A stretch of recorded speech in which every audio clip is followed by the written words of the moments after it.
right, so this is going to be another movie review. This one's called The Fighting Seabees, 1944. I'm giving it 2 out of 5 stars. I disliked it. It's going to be another World War II propaganda movie. It's got a lot of anti-Japanese stuff. It reminded me of the Batman serial of the previous year in that regard. At one point, John Wayne's buddy tells him, "We're not fighting men anymore, we're fighting animals." Referring to the Japanese, of course, after the rape of Nanking, Bataan Death March, kamikaze pilots, and the attack on Pearl Harbor, which FDR knew about and did nothing. And at the end of the movie, John Wayne says, "That'll scorch those nips back 7 generations." So, lots of anti-Japanese stuff in here. Surprise, surprise, it's 1944. So the government had civilians building these military bases, these naval airstrips, and eventually they became like fighting Seabees, as they're called, which is based on the acronym CB, or Construction Battalion. And so they learned how to do military type stuff because they were constantly getting attacked while they were doing the construction there on these islands. And of course, nowadays the U.S. has military bases all over the world. I think it's 130. The most notorious being Okinawa, where little girls are getting raped by people in the armed services. Not too many people talk about Okinawa, but anyway, it's pure war propaganda. I'm sure John Wayne didn't fight in wars because he wanted to promote war in his movies, which got a lot more people to volunteer. Probably got my grandfather to volunteer in World War II to fight against the Nazis.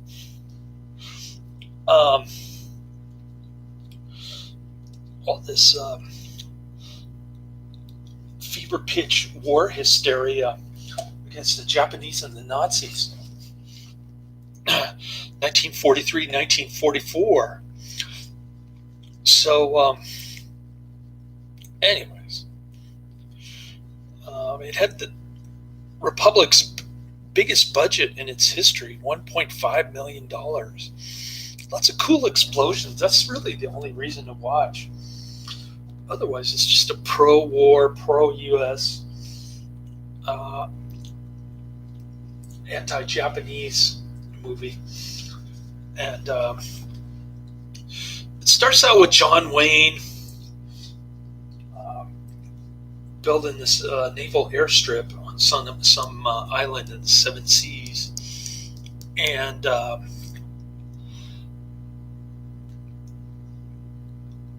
he falls in love with this gal, Susan Hayward. I'm not too familiar with Susan Hayward. I don't believe I've seen her in other films, but I could be wrong. And he's obsessed with her eyes.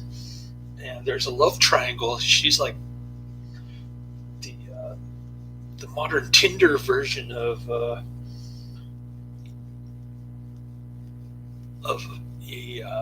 polyamorous type individual. She likes 2 men. She likes John Wayne and his buddy. So John Wayne's buddy is trying to promote him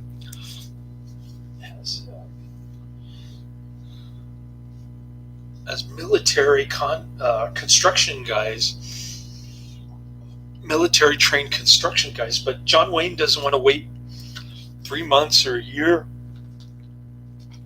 to build these airstrips. So he kind of disobeys orders, and he starts attacking the Japanese, even though his buddy had sprung a trap to get all the Japanese in a crossfire of machine gun fire. And he blew it by sending his construction dudes out there to get injured and maimed and killed. So what does the government do? It rewards failure by by creating this fighting Seabees unit. John Wayne gets the military training that he fought against, and so they get attacked by Japanese again. They almost lose control of the island. The ending was pretty lame. John Wayne gets a bulldozer and does a kamikaze thing himself. He bulldozes himself into the oil tanker, causing the valley below to flood with fire where all the Japanese are. So the ending is more patriotic U.S. propaganda stuff. I'm sure if a Japanese guy fighting in World War II saw this movie, probably wouldn't like it. But anyways, pretty crazy flick. I've read other reviews on. I've read another review on IMDb, and it said the Sands of Iwo Jima and They Were Expendable were better movies. I've never seen either one, but I think I got this on my Netflix queue because it was either a 1940s movie or it was colorized at some point, or both. I don't know why it got colorized, but stuff that I forgot in my previous video, I posted in the comments section for Foxy Brown. I didn't particularly care for it that much, but when I reviewed it, Adrian still wanted to chase it down. And this is a quote from Doodlebug that I couldn't pull up on my phone yesterday. Doodlebug's in Cleopatra Jones, 1973. I don't look good. I look marvelous. It's 'cause I take care of my hair. My hair is like a woman. You treat it good and it treats you good. Ain't that right, honey? You hear what I'm saying? Yeah, you get a hold of it, caress it, love it, and it will love you right back. And if your hair gets out of line, you take a scissor and say, "Hair, I'm going to cut you." I also posted the link to the South Wales health minister dude who got the droopy eye Bell's palsy after he got the poison jab. And he's on television lecturing everybody about how they have to obey the government's orders when it comes to COVID. Kind of ironic that God punished him that way. That's what I told my son. But anyways, I think I did that. I covered all the bases from my previous video, and I think I covered everything in this one. It's black and white, of course. And now we're going to watch 1, 2, 3. I'm moving right along. I caught up on a lot of Netflix stuff yesterday. I got about halfway through my 3 DVDs. So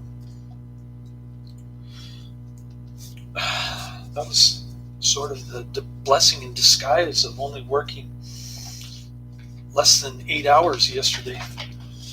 Like I mentioned, I got pulled pork and pork carnitas today. Some free food from my employer. Got like 4 tubs full of that stuff. I just ate one of them.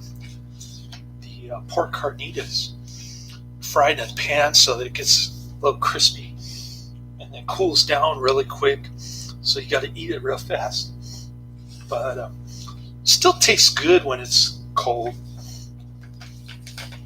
So I can't complain. As long as the fat is cooked, I'm good. So I had a pretty decent little brunch meal there. I think I'm going to eat another one in a couple hours. We'll see how that goes after I take my nappy poo. But I should be able to get through 1, 2, 3 pretty quick. My nappy poo should only be like 30 minutes because I took like 3 naps yesterday, and I got 8 hours of sleep. Pretty decent. I cooked tacos last night, and that took me a while, but I still got like 8 hours, I think. Still went to bed at 11, got up at 7, something like that. So, anyways, what do I got coming up next week? Let's see if I can pull up Netflix. Give Adrian a sneak peek of things. I couldn't remember what else I was watching on YouTube, so I'll pull that up too. Yesterday I was kind of out of it, man. I got to work, but it wasn't soon enough because they ran out of routes at 8:40. I'm gonna try to make it there at 8:35. See if that helps next week. But man, they gave me 24 stops in San Francisco, and it was all over the city. My first stop was this is nighttime. It's not loading my DVD queue. Anyways, so at nighttime I get 24 stops, 77 boxes. I can barely in the tiny van. And they said my first stop is in the Tenderloin, which is pretty bad. So of course it was a missed order. A lot of people in San Francisco order food and they say don't leave unattended because it's a bad neighborhood. Their boxes can get stolen if I leave it out on the street. And then they don't show up at home when they're supposed to accept the delivery, and then I have to go back at 9:30 at night to redeliver. So that was kind of a blessing. I got an extra half an hour in, but come on, it loads and then it doesn't load. All right, so Shanghai Noon is short wait. The Paradigm case is short wait, and Swept Away is short wait.